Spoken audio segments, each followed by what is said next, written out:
The next family of vegetables that we need to address are herbs. Now, green onion is not technically an herb, but we use it a lot in the herb manner. The thing about herbs, including green onions and parsley, is that they are very tender. Now, when I say tender herbs, what I'm talking about is how easily they bruise. Anytime we bruise a tender herb, we're facing a problem where the juices inside bleed out, the vegetable browns or oxidizes, and we have a great loss of flavor. And I like to think about it when I was 12 years old and mowing lawns. That smell of freshly mown lawn is not one that we care to eat. If we damage or bruise our herbs, we're going to get that sort of grassy taste, and we want to avoid it as much as we can.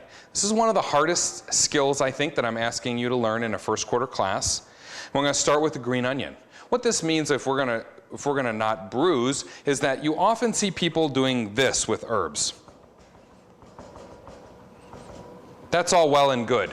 If it's rosemary or thyme or even sage, those herbs do not bruise very easily. They're very woody herbs.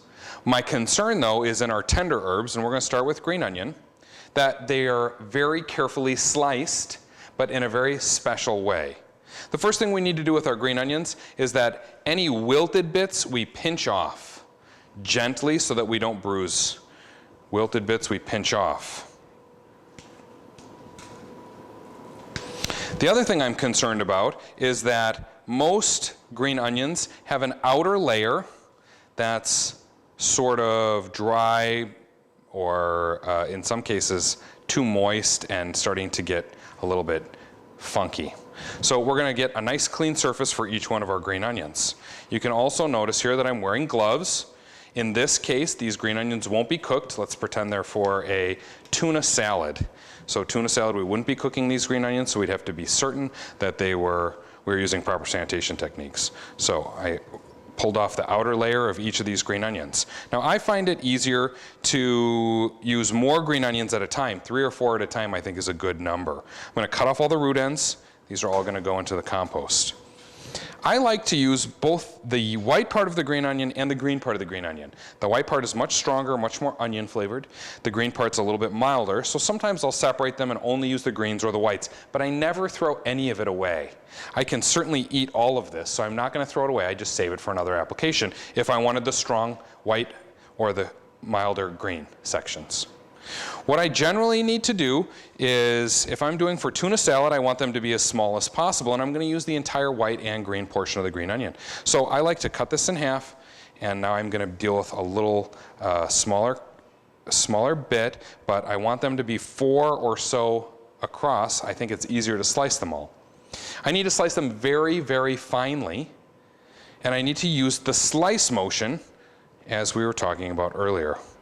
The one thing we have to concern ourselves with is this last green onion has a tendency to stay together at the end. So I want to slice, and then I'm going to run across the board with my blade to make sure I separate it from the stack of green onions. Very fine often implies that I'm going to use my guide hand with my knuckles. So I'm going to set up, put my guide hand against my knife here, and I'm going to make my first slice.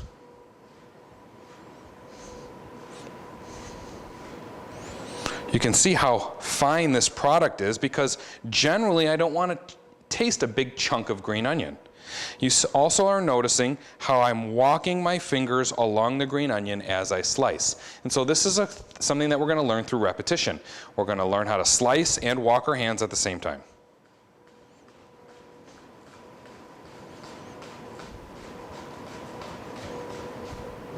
Okay.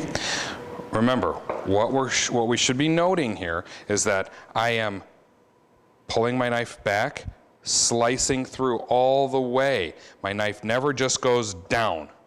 The merely down is not good enough. I have to be down and forward, down and forward, down and forward to make this beautiful slice.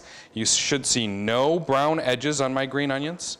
You should see no juices bleeding out on my green onion board.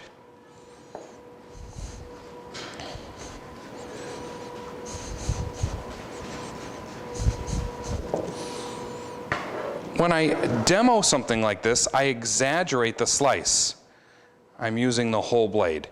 You're probably noticing that when I'm actually doing the cut, I'm a little more contained.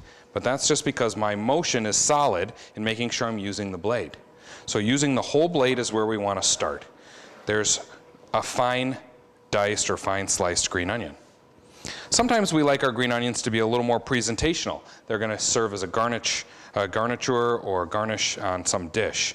I really like the greens for this, but I can use the whites too. And in this case, I'm going to cut them heavily on the bias. Remember, on the bias means instead of cutting them directly down this direction, I'm going to cut them in this direction. What I really like for green onions is to use the natural bias. Okay, now I have something that can sit as a garnish on a dish, all right? Now I can also do that with the white part, although generally when I use the white part for this, I am going to slice this in half. Make sure my gloves are on all the way here. And I'm going to do a very similar thing here as I did with the greens. Long biases, very thin.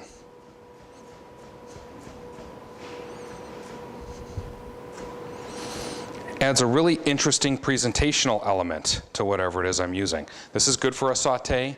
This is good for a garnish on some dish that would like a fair green onion representation.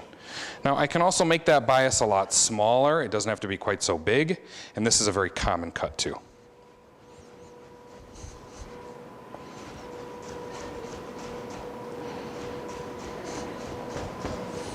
And that's a little bit of a different presentation. Green onions, tender herbs. So the next thing we're going to look at are going to be the parsley segment. Because green onions are very strongly flavored, I'm going to start by wiping down my board.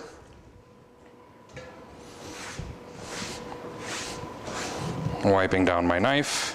Making sure all my green onion representation is away. As I've cut a few green onions, re-steel. Now we can move into our parsley. Now, parsley has the same kind of tender herb issues as green onions do. Cilantro and parsley are very similar. This is Italian parsley. We generally use Italian parsley or flat leaf parsley in our kitchens. Curly parsley is similar. You can cut it similarly. But here for parsley, the thing that we have to concern ourselves with is that we don't want the stem. So I pick off all of the leaves. Now, a tiny bit of tender stem, that's okay. Large, chunky pieces of stem, not so great. Parsley stems are good for stock, so we can save them out for a different application. If I'm cutting cilantro I have less concern about the stems depending on what the presentational use is. If I'm cutting cilantro to be finely chiffonaded for a garnish, well, I'd pick off each leaf just as I'm doing for parsley. If I'm going to put it into a salsa or some kind of guacamole for cilantro, I can leave some of the tender stems on the cilantro, and it's not going to, the tender stems taste just like cilantro itself, so it's just a matter of cutting them fine enough. So you can see that I'm going to pull off bunches of leaves at once so I don't spend a lot of time on this. And I'm stripping. I'm holding onto the stem and I'm stripping backwards whatever's needed for our parsley. I have a couple of yellow leaves here. I'm not going to include the yellow leaves. I'm only going to include the bright green ones. Now, the thing I'm really going to make sure of here is that I'm carefully slicing. And in this case, I'm going to use a modified chiffonade cut. I'm not going to stack each leaf like I would for a true chiffonade, where I'm going to stack them all on top of each other and roll them up, but I'm going to use a modified chiffonade. I need about this much to actually do this. I'm going to gently, so I don't bruise these leaves, gather them together in a little bundle. I'm going to set up here, and then I'm going to chiffonade, make very thin slices.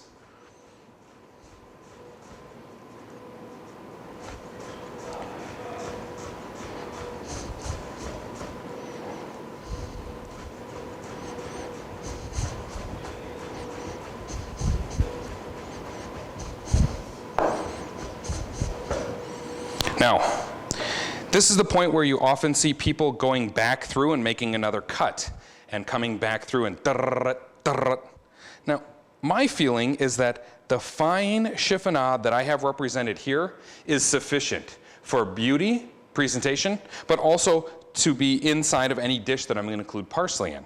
If it's required that I have a finer product than this, I carefully turn all of these little chiffonades and I carefully slice through again without bruising, using a full slice and being very careful about it. Parsley generally doesn't need anything more than this. That's the bruising.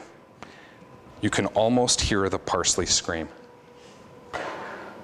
This is our product here. You can see there's a couple leaves that stayed a little more whole. I can cut those separate, just make them a little bit finer. But that seems to me like a very beautiful presentation. And you can see I have no brown edges, no bruising, none of that grassy flavor that we might get.